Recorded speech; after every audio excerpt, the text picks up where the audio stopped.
Hi, and welcome to Journey Forward with Jory Rose, where you will gain insights, tools, and inspiration to get unstuck and live your best life. Jory is a licensed marriage and family therapist with a passion for helping people cultivate awareness and authenticity so they can show up fully in all aspects of their life. And now, here's Jory.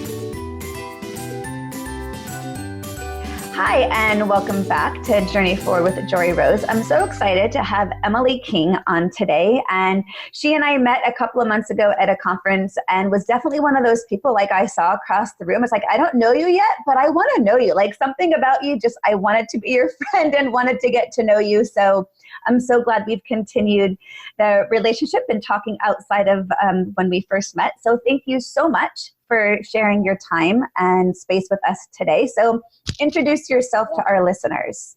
Well, thank you for having me. And likewise, you and I both were like, oh, we need to talk. Like, we need to get to know each other. Yeah. So hello, listeners. Yes, my name is Emily King, and I'm founder of The Rich Woman. So I'm a money mindset coach, wealth and abundance coach. And I like to say my little catchphrase is I help women increase their income and their impact. I love that.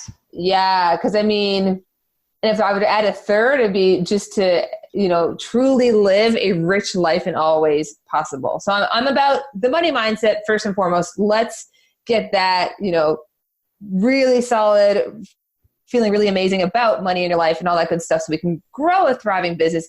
But let's also remember that as we grow our business and our bank account, our income increases, but also our impact, and then how amazing we feel. And then I just find in my life, it's impacted all areas of my life when I've increased my financial wealth. Well, and it's like this abundance mindset. I think people think of abundance just as money. And yeah. I have a daily meditation practice, and one of the things that I meditate on is abundance. And it's not just money. I mean, money is great, and it's about opportunity. It's about impact. It's about community. It's about people coming into my life. How can I be in service of others, right? Abundance is exactly what you're talking about. It's all those things. Yeah. But people get really stuck. Mm-hmm. So, you know what? Sorry to interrupt you. Yeah. It just dropped into my brain. Because manifesting is a big thing. Like people love learning about manifesting. Like a lot of my audience, they love Abraham Hicks. They love like Gabby Bernstein. They love all law of attraction kind of stuff. And speaking of abundance, there's one thing that I shared a little while ago that really resonated about manifesting, which is when we think about what we want to get, like, I want to have a 5K month. I want to have a 10K month, whatever it is in our business, or maybe it's not even financially related.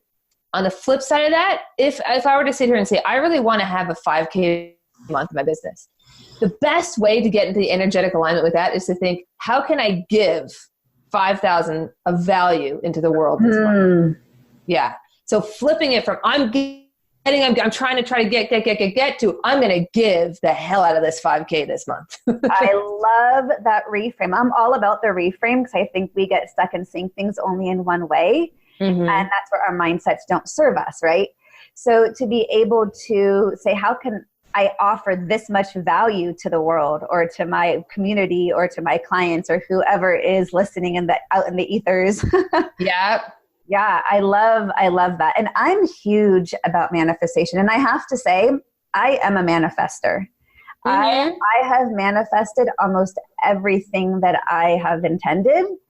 And yeah. I do joke, I do have a magic wand, and I do have a little pin on the end of my magic wand that is Tinkerbell, that has a little jar of pixie dust, because I'm all about the woo-woo. But manifestation is also about action, right? It's intention plus action. And I think people get stuck, at least I see, on thinking, if I just wish it will come. Well, yeah, but you still got to check your mindset. And then what are you doing for action towards that? So how do you help people in that manifestation, in bringing that income and impact into their lives? Okay. So I have I'll back up. Before I share one of my favorite quotes that I share with my clients, I'll back up and share like a brief little story. So I caught myself in the beginning of my business, and I'm sure many people can relate, where we read the self-help books and we watch the freebie videos and we listen to the podcast and absorb all the information. and we never implement. Mm-hmm. And I was a year and a half. I even went to a Tony Robbins event. Now, he's phenomenal, and I have gone to more events with him. And even after that, I still was doing nothing. And I was like, Emily, this is ridiculous, woman. So I decided that I was going to start to take action. And I have this saying where I say, mindset without action is bullcrap. or the real curse word in there, right? It's bull, right? If we are saying the things and talking the talk but walking no walk, at the end of the day we are still stuck. Yeah. So here's the thing that most people wait for in order to take action, and that is alignment. And while I am all about alignment, and I love the feeling of alignment, and I love the feeling of flow, and I love inspiration, and I love meditation and tuning inwards and all that good stuff, one of the egos, and I refer to ego, just in case your audience doesn't know, like as that like fearful voice, right? Like So one of the ego's sneakiest ways that it tries to self-sabotage us is say, in my case, like, Emily, just, you don't feel totally aligned yet. Just wait a minute. Just hold off on that implementation of that idea because your energy is off, Emily. So don't do that. If you put that out into the world, it's going to put out a weird, and so that is the ego's biggest way of stopping us in this manifestation process. So to all that I say is the biggest. And I would just want to interject there too. Our ego is really good friend with our inner critic. Aha, yeah. Right? Like, I think the two of them hang out up there somewhere, and it's like, how can we just screw up your plans by thinking we're not good enough, it's not possible, I'm not worthy, like all those stories that we tell ourselves, and not only tell ourselves, believe, right? Yeah. Well, I'll tell you an interesting thing is that for a year, it was definitely a year, if not a year and a half of that time of reading all the things and not actually doing anything, was for over a year, I sat on an idea about a freebie that I wanted to do that would eventually lead into a paid program. And I sat on it for over a year, telling myself I would do it, but then the inner critic of, you need to tweak this and that, and it just had me stalled for over a year. When I finally, in my case, what was the breaking point for me was, I literally told myself, Emily, if you do not get a client by the end of this month, you are shutting down your business. Because I couldn't handle it anymore. I was like, I'm done with this. So I gave myself an ultimatum. So I was very decisive with like, this is happening. And I also hired a coach at the same time. When I finally put that idea into action, at the time I only had a list of 120 people on my email list. I didn't have a website. I didn't do any Facebook ads. I just had a little small Facebook group. When I put that idea into action, I sold out my group program and brought in over $20,000 of sales. Wow. So I was sitting on a $20,000 idea for over a year because I was letting the inner critic, the ego, talk me out of it for so long. Yeah, and there's fears of what if, there's fears of the unknown. What if I don't succeed? What if no one responds? What if no one likes me? All those what ifs. And I think you would agree, but for those listeners who maybe are not in the entrepreneurial world or who are not focusing on maybe how to bring more money into their life, if maybe if they're stay-at-home moms or maybe, whatever the demographic is, I think these concepts go towards whatever it is we're feeling stuck in our life. Because as a mindset coach, we're able to see what's the story you're believing right now. It's that wonderful Brené Brown question. And if you all haven't listened or watched her Brené Brown special on Netflix, I highly recommend it. But she tells a story and asks the question, what's the story you're believing right now? Yeah. And it's such a powerful, powerful question. And it sounds like through your own realization is I was believing I didn't have a good enough idea, or I didn't have the infrastructure, or I didn't have the knowledge, the know-how, the framework. And we all get stuck on what we don't have, forgetting, wait a second, our magic is deep in there already. Yeah. And it's funny you mentioned that because like literally within the last hour, I actually had this thought, and it came up now for a reason and possibly for even this call so I had this woman, I did a session with her 3 years ago. when I used to do just one-off sessions. And she reached out to me today randomly. I haven't spoken to her since that one-off session. And she said, hey, I'm wondering if I can have another session with you. And she happened to just reply to the email that was sent 3 years ago to her with all the session notes, all of our takeaways, all that kind of stuff. And 3 years ago, I was so unsure of myself, and I didn't believe in myself. I believed in myself a little bit more than I didn't, because I obviously took action and had the call with this woman.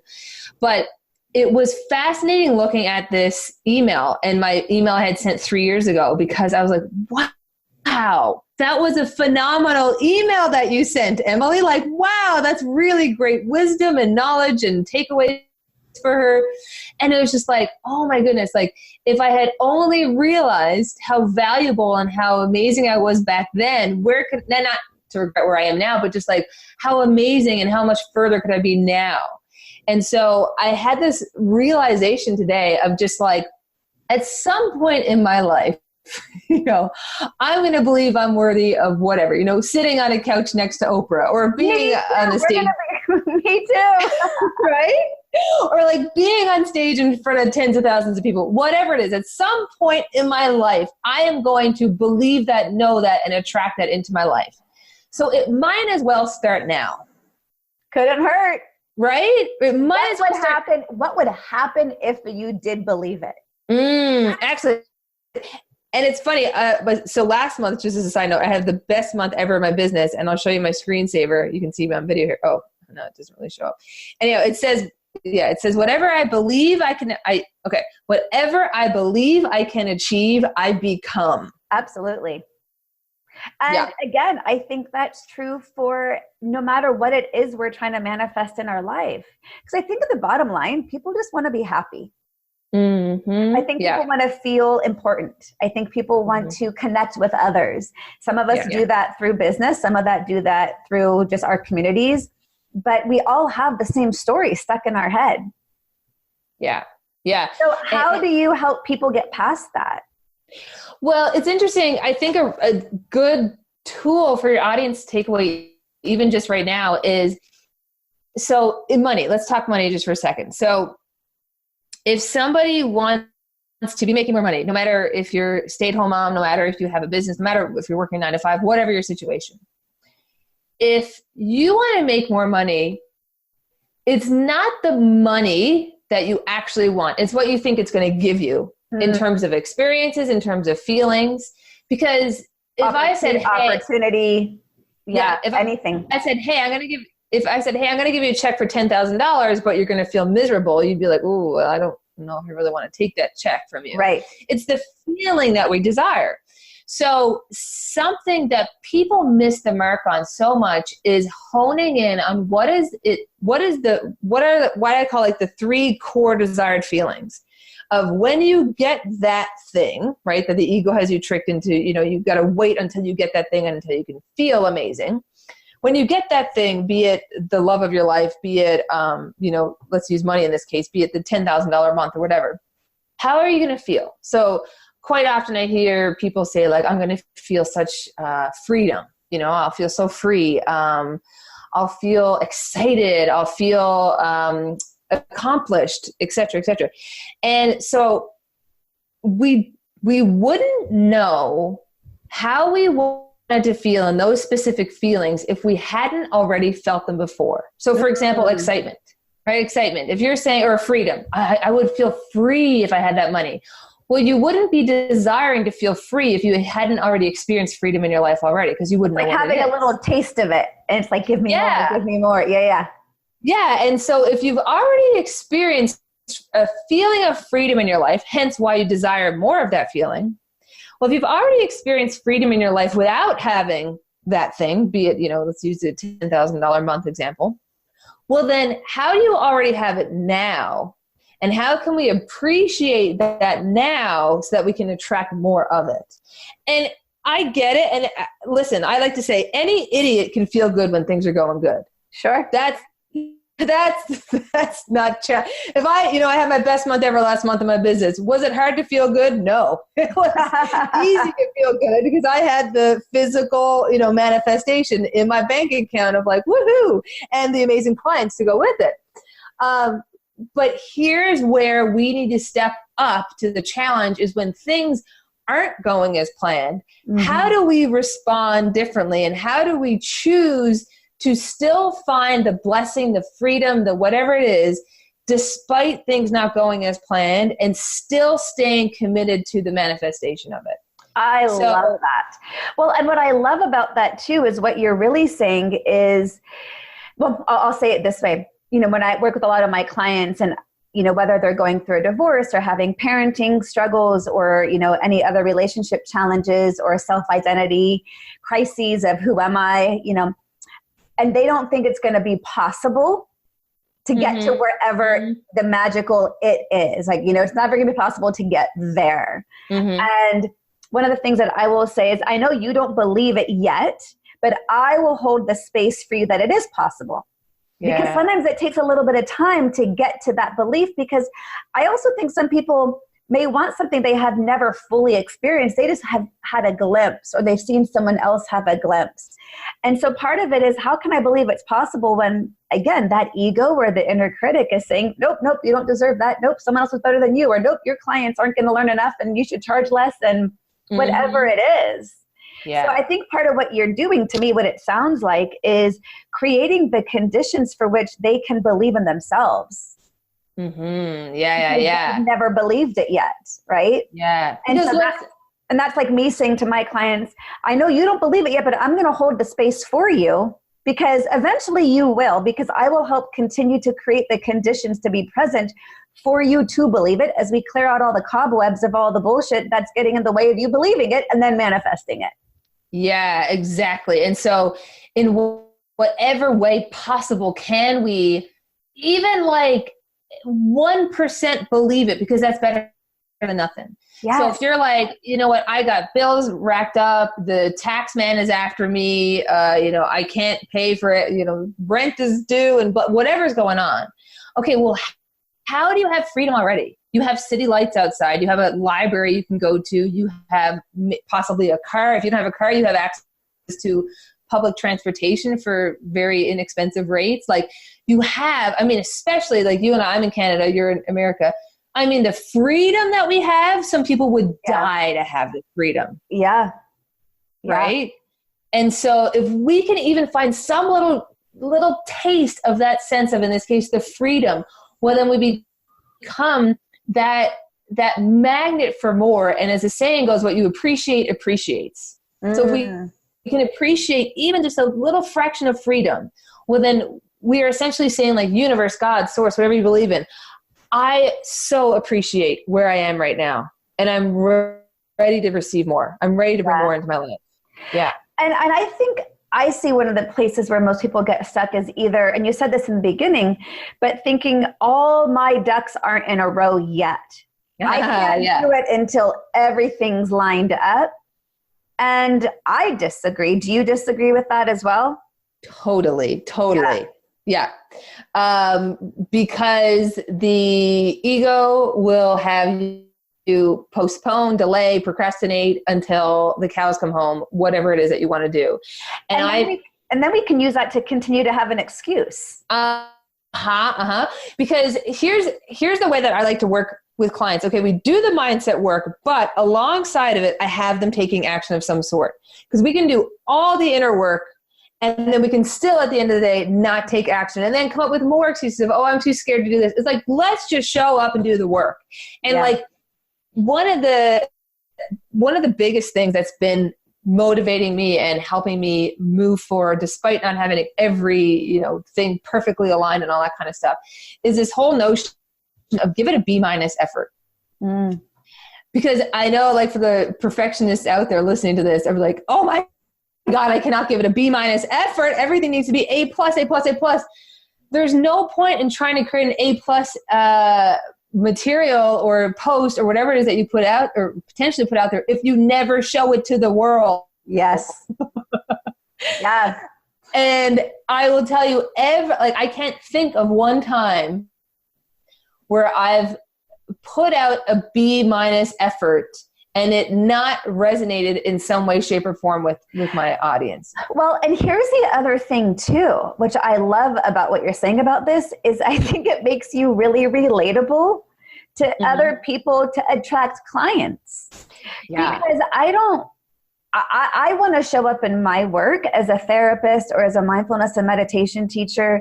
I want to show up imperfect and human. Because if they can see me being imperfect and human, then they'll be like, oh, thank God she gets me, because I am also imperfect and human. And if I can role model how to authentically be imperfect and human and yet still be happy and successful, or fill in the blank, whatever, what it is that we're all searching for. Because I think it's so easy to put someone on a pedestal, which I think can detract clients at some point. Thinking like, oh, I can never be like her. Yeah. Like, no, actually, I'm pretty imperfect and human. And the difference is I just keep practicing these tools. Exactly.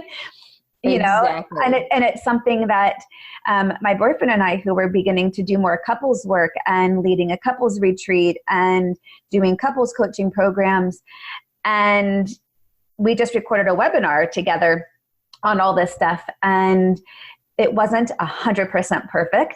And that's exactly okay. And I'm the first to say we still get stuck and we're using all these tools.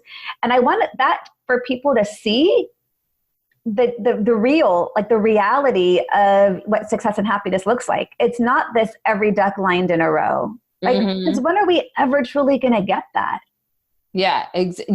Right. Exactly. So I feel like one of the blessings, if you could call it that, in my life has been letting go of this perfectionism. And like, just an example in my career, my work that I do, like I hit 6 figures before I even had a website.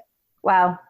Right? Like I just let go of, I need to have this, this, and this, and I need to have this. It was just simply, if it's in you, like I just felt the calling in me to show up and help and serve. And that gets back to one of the very first things we talk about. Like if you want to receive, in this case, a 6-figure year, how can you give over 100,000 of value into the world this year? And so that's what I focus on. Just give with that open channel of receiving, and not needing to get stuck on, I need a website in order to make this money or whatever. It's just letting myself do it imperfectly, letting myself show up to whatever I'm called to do, and just letting that be enough instead of, oh, I need to have this or that or what have you.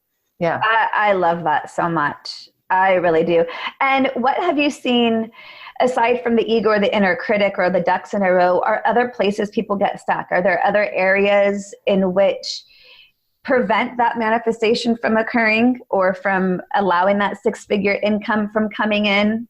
Yeah. Okay. Love that question, because here's one of the biggest things that I say, and I know other people share this and it's probably something they've heard before, but I'll elaborate. So the biggest thing I see people getting hung up on is not even allowing themselves to ask for what they want. And it doesn't cost us anything to ask for what we want. Like, it's not like, if you write it on paper, you now owe somebody $1,000 for writing that you want to have $1 million business, or you want to have the love of your life, or whatever it is. It doesn't cost us anything to write out our desires on paper.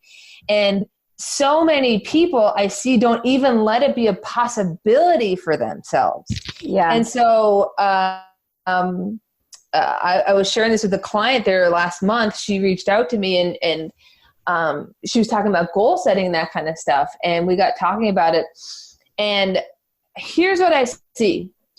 And this is what I shared with her. I said, don't change the goal to match your beliefs.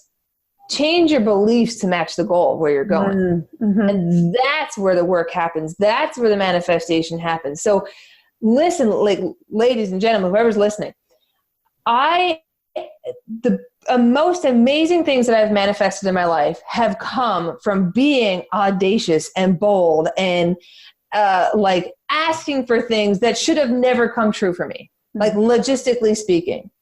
Of like, for example, when I was back in the day working a 9-to-5 job, making $50,000 a year, I was bold enough to say to the universe, I want to build a dream home and I want to make $100,000 from it, right? I put that out there. that wasn't in the cards for me. I was single at the time, making 50 grand and, didn't have a whole lot of spare income to work with. Right. I put it out there.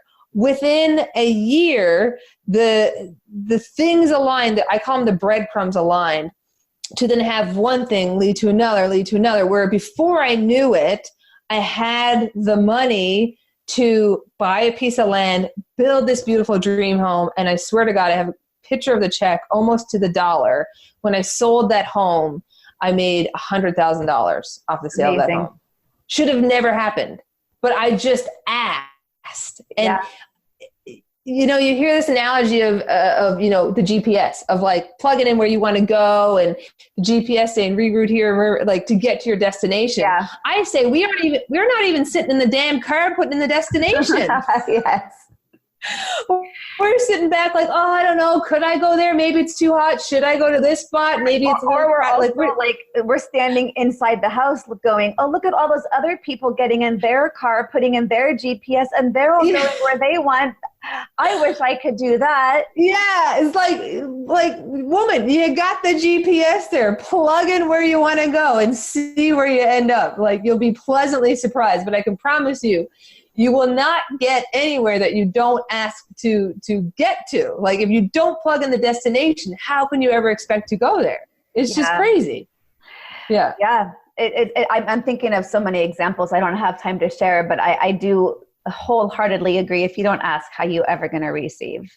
And part of it is a quite often belief system of, I'm not worthy of receiving it, so why should I bother asking? So what would happen if you believed you were worthy of receiving it? How would your energy shift? Mm-hmm. Yeah. I was just going to say, another thing I wanted to ask you about, because I'm sure this comes up a lot, and I'm thinking in my own business and just life experience of our money mindset from when we were growing up, or like what our family story was. And I came from a money mindset of lack, and there was never enough, and there was struggle around that. And so it's been really interesting, and I've had to do my own inner work around letting it be okay for me to be successful. Mm-hmm. And allowing the success partly means breaking from a family story of, quote, we always struggle around money. Yeah. And that's been a really, really powerful thing, to go from a lack mindset to an abundance mindset. And I started doing this work in a variety of ways, but I wonder if you do anything similar with your clients. I once had a money coach in a coaching program I was working with. One of the coaches was a money mindset coach. And he said to like physically keep money out so you could see it. Mm-hmm. And I started doing this. I used to be that type of person who never had more than $20 in my wallet. Like, I would use credit cards. I always only spent within my monthly means. But I started actually touching cash for the first time like a year ago. And it was amazing, because I would sometimes take a client check and take that, $200 and use it in my wallet to go get coffee rather than pull out my Amex. And I started touching cash more often. And the funniest thing happened. More cash ended up in my wallet than was leaving my wallet. Like once a week, I would cash a check and use that for spending money.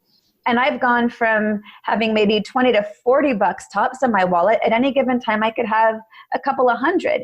And I've shifted how I feel about touching money. And it's been so interesting to shift my relationship to seeing it, to touching it, to passing it on. Paying, like when I go get a massage, I will pay in cash. So I'm kind of spreading the circle of giving and receiving, of touching this money. I went to acupuncture recently and I paid her in cash, and she's like, ooh, cash. It created just this really beautiful reciprocity of giving and receiving, which is something I've never done before. It's been so interesting, which kind of all goes back to my family of origin story around lack. Yeah. And you can do that even through there's two things I want to say about that. One is we can do, I think that's a fabulous thing, and I'll share my own story on that. But the second thing I want to share before that is that you can do that through electronically, like bless your bills. Right? So if, for example, my heat and light bill comes to my inbox and it gets taken out of my account every month, like blessing your bills, like how often are we like, oh, my cell phone bill, like, oh, they're charging me through the roof, or like my internet, whatever. Like, it's just like, wow, like imagine if we never had these services to be billed for. Like if we didn't have internet, I wouldn't be talking to you right now. Right. Like probably wouldn't even met you. I wouldn't have known about that event most likely. Yep. So there's such blessings in our lives. And we have the experience of the money. This is it's such a great exercise because it can really reveal your blocks around money. And I remember when I did it, I put $100 in my wallet. And one of the first things to come to mind was like, what if somebody steals this from me? Mm-hmm. Right. And so there was this fear about it being taken from me. And then the second thing to come up was, I remember when I opened my wallet to pay for something and I was thinking, oh my God, they're going to think like, who is this woman carrying around $100 cash in her wallet? So there was fear of judgment. Uh-huh. So, and my biggest money block that I work on is the fear of judgment around my money, right? The fear of like having nice things and traveling and having more money than the average Joe kind of thing. And like the fear around the judgment around that. So it's very interesting and a great little tool for your readers, or not your readers, your listeners to apply, is just carrying some cash and feel out your energy around the money. And a great thing that if they want to go a little step deeper is write a love letter to money as if it's a person. I love that. Write a love letter as if it's a person. So what would you want? And as if you're going to, form the most beautiful, loving relationship possible. So even if you've had the most tumultuous relationship where, you've been fighting partners and it's been cheating on you and all that kind of stuff, like get it all out of like, which means just like any other relationship, you have to foster it. Exactly. So how often in our money relationship are we lacking trust? Yeah. Right. And from a law of attraction manifesting point of view, I mean, if we apply it to a romantic relationship, if we don't trust our partner, that has us going crazy. Emily, I love how you're bringing this back to it's a relationship. Yeah. I love that. If we don't trust our partner, if they go out, say some night, in my case, like I'm with a man, if he goes out with his guy friends and I don't trust him, I'm like, where are you? Can you text me? Like send me, FaceTime me, like I'm going crazy. I'm like tracking when he comes home. I'm like checking in with his, like it gets you crazy. There's a lot of insecurity there. Yeah, exactly. So we do that. And behind the insecurity is I'm not worthy. Or at least, one of the stories could be. Yeah. So, I mean, it goes all the same. So I'm feeling compelled. And our last few moments, I want to end I'm feeling really compelled to share this story with you. And I don't think I've shared it before on the podcast, but if I have, I apologize for a repeat story. But I was 16. I was going into my senior year of high school. And my dad had died when I was 10. Mm-hmm. My dad was in the car business. And he had got my brother and sister both cars when they were 16. But he had died, and I had some money from when he died. Anyhow, that's kind of the background. So it's the weekend before school started, my senior year, and I needed a car that year. And my mom and my sister and I and some family friends, we were on vacation on the central coast of California, this beautiful little teeny tiny town near the beach. And my sister and I were all at lunch. And my sister and I go into the bathroom like we had our entire lives. And she said to me, Jory, if you dropped $100 bill in the toilet, would you reach in and pick it out? And I'm like, yeah. Yeah. It was just like a random question. Okay, so we left the bathroom. We walked outside to the outdoor garden of this restaurant. And it was kind of a breezy day. And something catches my eye on the ground. And I look over and it's $100 bill folded up. Yeah. And it didn't look like anyone had just dropped it. It was breezy and the money wasn't moving. It was just sitting there. Mm-hmm. And I'm looking around and I'm like, okay. I reached down and I pick it up and I put it in my pocket and I'm like, Mom, come on. Like I was afraid, like I didn't feel like I was stealing, but I didn't want to take someone's money. But I waited a while and no one, looked like they were going to claim it. So I took it. So we went out to the street and I'm holding this $100 bill. And I look at my sister and I'm like, Marnie, our entire lives, we've ever been in a bathroom together. Why did you ask that question right now? Yeah. And she said, I don't know. It's a question Daddy used to always ask. So I'm like, okay. And as we're driving away, the name of the street that we were on was Burton Drive, and my dad's name was Burton. Oh, wow. So then fast forward 6 weeks later, I needed a car. I had reached out to the executor of the trust saying, I need money for a used car. He gave me $8,000. I went car shopping. Can you guess the exact total of the car that I found? What was it? $8,100. Oh my God. And I was like, okay, Dad, thanks for the car, because I really felt that $100 bill was like a sign from him saying, Jory, here's the extra money you need for this car. Oh, and wow. I talk about blessing your bills. The $100 bill actually had some Arabic handwriting on it, and I never got it interpreted because like part of me was going to be like, hey, Jory, enjoy your new car. Love, Dad. But when I went to the bank to deposit the $100 bill, I'm like, take very good care of this. It's a really important bill. And they're like, yeah, whatever. But it was one of the very first times I ever remember receiving a sign of the universe. One of the very first times I ever remember having this different relationship to money. Oh, and yeah. It's still one of my most powerful stories of receiving and connection. Wow. And where. So thanks for investing me in my storytelling.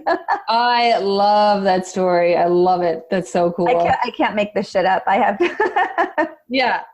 So Emily, I love what you're offering to people. If people want to work with you, what do you offer to them? So if any of our listeners are like, oh my gosh, I am so stuck on this money mindset. I need more abundance so I can have income and impact. How can they find you? What do you offer? Yeah. So at any given time, there are two freebies you can get when you go to my website. I have an abundance meditation because I know we didn't dive into it today, but meditation is huge in my world, and just centering yourself and getting aligned with yourself. Yeah. So I do have a meditation I created to help you bring in abundance and be that magnet for abundance. So go check that out, folks. And then there's also, I'm a firm believer in mantras and affirmations and, flooding your brain with all the positive things you want to feel and know and believe to be true about money. So I created an audio. It's a 20-minute audio of 222, I call them the 222 rich woman affirmations. Oh, I love that.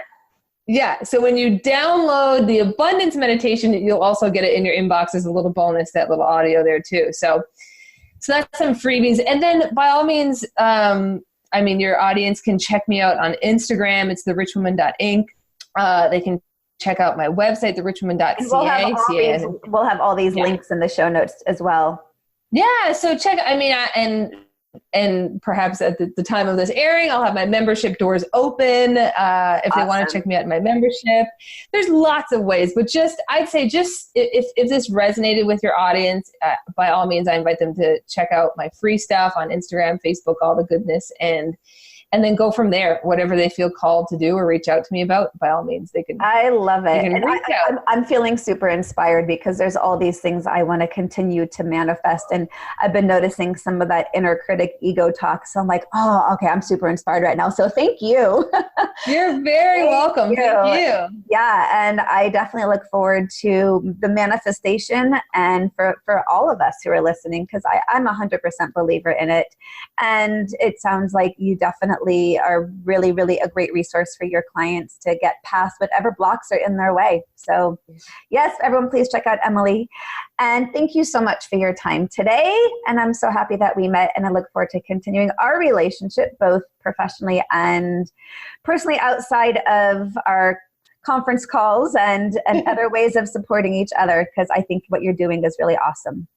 Thank you for having me. Of course. All right. Take care, everyone, and go manifest and create impact. To continue your journey forward, find Jory Rose on Facebook and Instagram to become part of her growing community. You can also gain access to her meditations, books, online classes, or to sign up for an upcoming retreat. Visit her at joryrose.com.